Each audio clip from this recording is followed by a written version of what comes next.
Hello दोस्तों, आज हम बात करने वाले हैं मोहनलाल के धमाकेदार कमबैक से लूसीफर टू एम्पायर। ये सिर्फ एक सीक्वल नहीं बल्कि एक पूरा सिनेमैटिक यूनिवर्स है जहां पावर, पॉलिटिक्स और कुरैशी इब्राहिम का असली रूप सामने आता है।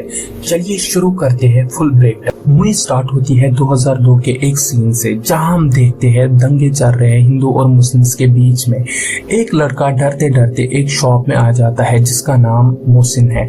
वो अपने बाप को कॉल करता है और बोलता है बाहर दंगे चल रहे हैं, मैं एक शॉप में छुपा हूँ। उसका बाप उसको बोलता है वही रहना। उसी टाइम बाहर एक गाड़ी आती है और उसमें से एक आदमी निकल के उसको मार देता है। उसका बाप हेलो हेलो करता रहता है, लेकिन जब उसको कोई जवाब नहीं मिलता उसको समझ आ जाता है कि अब मेरा बेटा नहीं रहा।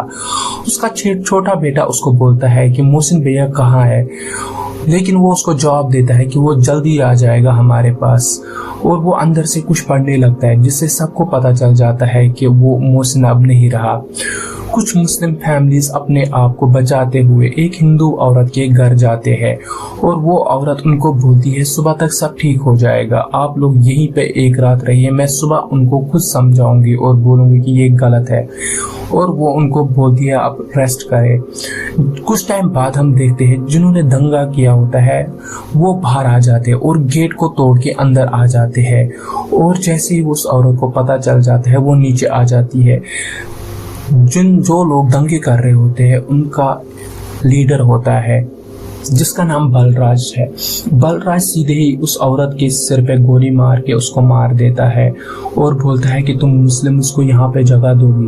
हमें पता चलता है वो बलराज की मासी थी और उसका भाई भी वहीं पे था जिसको वो मुन्ना बुलाता है। उसी ने बलराज को इन्फॉर्म किया होता है कि ऐसा हो यहाँ पे, इसलिए बलराज वहाँ पे आया था। बलराज अब अपने आदमियों को बोलता है जाके उनको मार दो। अब हम अंदर का सीन देखते हैं, वो मुस्लिम फैमिलीज वहाँ पे है और बलराज के आदमी गेट को तोड़ के अंदर आना चाहते हैं। वो मुस्लिम फैमिलीज गेट को रोकने की कोशिश करते हैं। उसी टाइम एक बाप अपने बेटे को बोलता है जिसका नाम जैद है और बोलता है कि तुम अपने छोटे भाई के साथ अलमारी में छुप जाओ और बाहर मत निकलना और आवाज नहीं करना। और वो सारे आदमी अंदर आ जाते हैं और उन सबको मार देते हैं। और जो औरतें होती है वहाँ पे उनके साथ पहले गलत करते हैं फिर मार देते हैं और वहाँ से निकल जाते हैं। और कुछ टाइम बाद जैद भी वहाँ से निकल जाता है अपने छोटे भाई के साथ, लेकिन जैसे वो पीछे देखता है अपने भाई की ओर वो भी मर चुका होता है। उसकी सांस बंद थी अभी तक और वो भी मर चुका होता है। ज़्यादा बहुत रोता है वहाँ पे और तभी ये सीन कट होता है और मूवी अब कुछ साल आगे जाती है। एक रिपोर्टर जिसका नाम गोवर्धन है वो एक आईबी ऑफिसर कार्तिक से फोन पे बात कर रहा होता है और वो उसको बोलता है बजरंगी अपनी पार्टी केरला में लाना चाहता है। कार्तिक उसको बोलता है मुझे भी नहीं पता वो क्यों आ रहा है, तुम उसको छोड़ो, तुम स्टफन के बारे में पता करो। ये स्टफन और बजरंगी कौन है ये हमें आगे पता चलेगा। अब सीएम ऑफिस में देखते हैं जहां वो बोलते हैं हमारे सीएम जतिन पे मनी लॉन्ड्रिंग का आरोप लगा है। उनके बातों से पता चलता है केरला का जो पहला सीएम था उसका नाम पीकेआर था और वही जतिन का बाप भी था। पीकेआर के मरने के बाद अब जतिन सीएम बन गया है, लेकिन वो अब अच्छे काम नहीं कर रहा है। वो उसी टाइम बोलते हैं कि जतिन की बहन प्रिया कहाँ पे है। हम प्रिया को देखते हैं, प्रिया एक पार्टी से घर आती है। जतिन घर में उसका इंतजार कर रहा होता है। उनकी बातों से हमें पता चलता है जतिन को अपने बाप से नफरत है। जतिन ज्यादातर पैसों के पीछे ही भागता है, लेकिन जो प्रिया है वो अपने बाप की तरह लोगों की खिदमत करती है और उनके बारे में ज्यादा सोचती है। जतिन जाते जाते प्रिया को बोलता है कल मैं ऐसा कुछ करने वाला हूँ जो किसी ने सोचा नहीं होगा। अब हम दूसरे दिन का देखते हैं, जतिन एक रैली में जाता है और वो सबके सामने वहां पे अनाउंस करता है कि मैं अब दूसरी पार्टी बनाने वाला हूँ, मैं इस पार्टी के साथ नहीं रहूंगा और मेरा साथ बजरंगी देगा।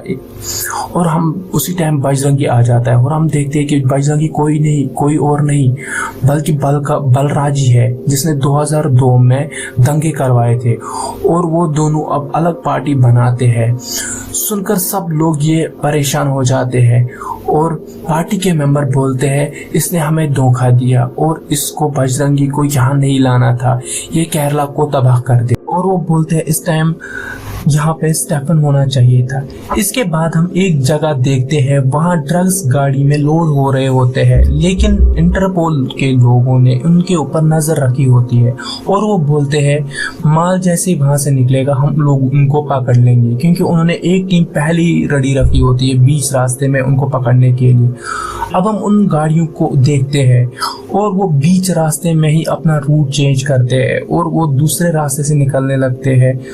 इंटरपोल की जो टीम होती है वो बहुत टाइम तक इंतजार करती है, जब कोई गाड़ी नहीं आती है उनको शक हो जाता है कि कुछ गड़बड़ है। अब वो गाड़ियां जहां से निकल रही होती है उनके ऊपर हमला हो जाता है, वहां से उनको कुछ समझ नहीं आता है हमला कहाँ से हो। उसी टाइम हम देखते हैं कि 3 चॉपर उनके ऊपर उड़ रहे होते हैं और वही लोग उनके ऊपर हमला कर रहे होते हैं। जैसे चॉपर नीचे उतरता है तब हम देखते हैं कि स्टेफन की एंट्री हो जाती है वहां पे और वो उन सबको मार देते हैं। और वहां पे एक आदमी ऐसा भी होता है, वो उनको बोलता है कि मैं इंटरपोल का अंडरकवर एजेंट हूँ, लेकिन स्टेफन तब भी उसको मार देता है। स्टेफन सीधे काबोका को कॉल करता है और उसको वार्निंग देता है और बोलता है मैंने ये ड्रग्स तुम्हारे खत्म किए हैं, अगर तुमने फिर से ऐसा किया तो मैं तुम्हें मार दूंगा। अब गोवर्धन कार्तिक के पास होता है। गोवर्धन स्टेफन के बारे में जानने के लिए तारिक से बात कर रहा होता है। तारिक उसको बोलता है अभी इब्राहिम बहुत चर्चे में है, उसने इंटरपोल के एक ऑफिसर को भी मारा है, सब लोग उसी को ढूंढ रहे हैं। दोस्तों ये इब्राहिम कोई और नहीं स्टेफनी है।